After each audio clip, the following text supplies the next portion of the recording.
what you got to say?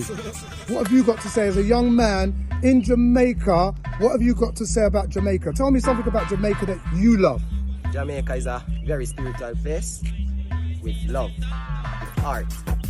Jamaica is a place of art, and this is what I call art.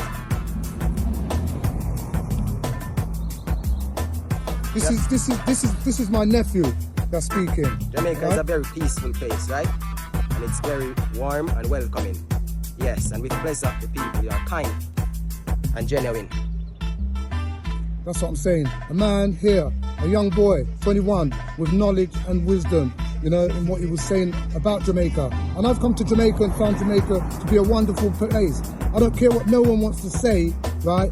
Jamaica is nice, like spice. That's why you get some nice spices from Jamaica. And this, Morris the connector. Look at this. Morris the connector. Connect the world. Peace. Bless man. Respectful.